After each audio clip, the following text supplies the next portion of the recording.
ಕಾಲುಂಗುರ. ಸುಮಂಗಲಿಯರಿಗೆ ತಾಳಿ ಹೇಗೆ ಸೌಭಾಗ್ಯದ ಸಂಕೇತವೋ ಹಾಗೆ ಕಾಲುಂಗುರ ಕೂಡ. ಅವರು ಧರಿಸುವ ಕಾಲುಂಗುರವು ತಾಳಿಯಷ್ಟೇ ಪವಿತ್ರ. ಭಾರತದಲ್ಲಿ ವಿವಾಹಿತ ಮಹಿಳೆ ಕಾಲುಂಗುರ ಧರಿಸುವುದು ಸರ್ವೇ ಸಾಮಾನ್ಯ.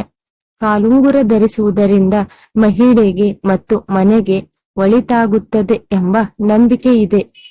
ಹಾಗಾಗಿ ಮದುವೆಯಾದ ಪ್ರತಿ ಸ್ತ್ರೀ ಕಾಲುಂಗುರ ಧರಿಸುತ್ತಾಳೆ. ಹೂವು, ಕುಂಕುಮ, ಬಳೆ, ಮಾಂಗಲ್ಯ ಹಾಗೂ ಕಾಲುಂಗುರ ಧರಿಸಿದರೆ ಆಕೆಯನ್ನು ಪರಿಪೂರ್ಣ ಮುತ್ತೈದೆ ಎಂದು ಕರೆಯಲಾಗುತ್ತದೆ. ಮಹಿಳೆಯೊಬ್ಬಳು ಕಾಲುಂಗುರ ಧರಿಸಿದರೆ ಅದು ಆಕೆ ವಿವಾಹಿತೆ ಎಂಬುದು ಸೂಚಕ. ಭಾರತೀಯ ಸಂಸ್ಕೃತಿಯಲ್ಲಿ ಮಾತ್ರ ವಿವಾಹಿತ ಮಹಿಳೆ ಕಾಲುಂಗುರ ಧರಿಸುವ ಪದ್ಧತಿ ಇದೆ. ಇದು ಕೇವಲ ಸ್ತ್ರೀಯೋರ್ವಳು ವಿವಾಹಿತೆ ಎಂಬುದರ ಸೂಚಕವಷ್ಟೇ ಅಲ್ಲ, ಇದಕ್ಕೆ ವೈಜ್ಞಾನಿಕ ಕಾರಣವೂ ಕೂಡ ಇದೆ. ಇದು ವಿವಾಹಿತ ಸ್ತ್ರೀಯರಿಗೆ ಗರ್ಭಧರಿಸಲು ಸಹಾಯ ಮಾಡುತ್ತದೆ. ಮಾತ್ರವಲ್ಲದೆ ನಿರ್ದಿಷ್ಟ ನರವೊಂದು ಕಾಲಿನ ಎರಡನೆಯ ಬೆರಳನ್ನು ಗರ್ಭಾಶಯಕ್ಕೆ ಸಂಪರ್ಕಿಸುವಾಗ ಅದು ಹೃದಯದ ಮೂಲಕ ಹಾದು ಹೋಗುತ್ತದೆ ಎಂದು ಹೇಳಲಾಗುತ್ತದೆ.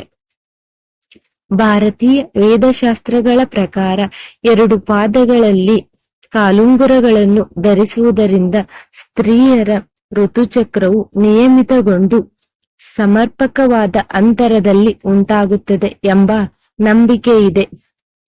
ಆದ್ದರಿಂದ ಕಾಲುಂಗುರಗಳನ್ನು ಯಾವಾಗಲೂ ಬಲ ಮತ್ತು ಎಡಪಾದಗಳ ಎರಡನೆಯ ಬೆರಳುಗಳಿಗೆ ಧರಿಸಲಾಗುತ್ತದೆ. ಬೆಳ್ಳಿಯು ಒಂದು ಉತ್ತಮ ವಾಹಕವಾಗಿದ್ದು ಅದರಿಂದ ಮಾಡಲ್ಪಟ್ಟ ಕಾಲುಂಗುರಗಳು ಭೂಮಿಯ ಪಾಸಿಟಿವ್ ಶಕ್ತಿಗಳನ್ನು ಹೀರಿ ಶರೀರಕ್ಕೆ ವರ್ಗಾಯಿಸುತ್ತವೆ.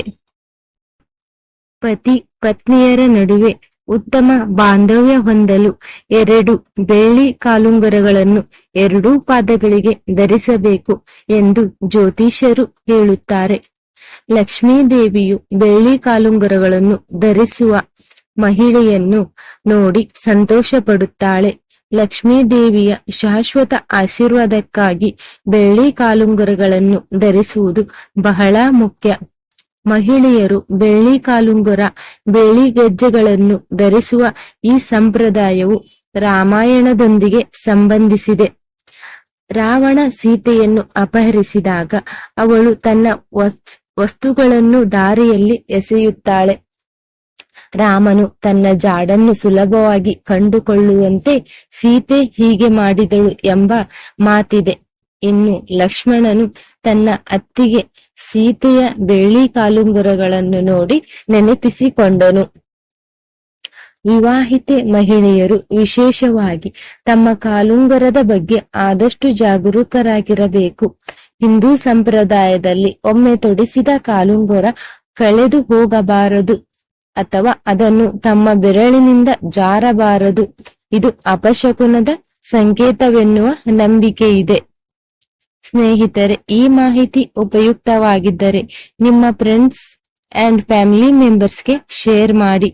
ಹೆಚ್ಚಿನ ಮಾಹಿತಿಗಾಗಿ ಕನ್ನಡ ಯೂಸ್ಫುಲ್ ಇನ್ಫೋ ಚಾನೆಲ್ ಅನ್ನು ಸಬ್ಸ್ಕ್ರೈಬ್ ಮಾಡಿಕೊಳ್ಳಿ.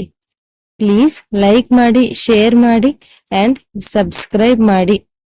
Thank you for watching.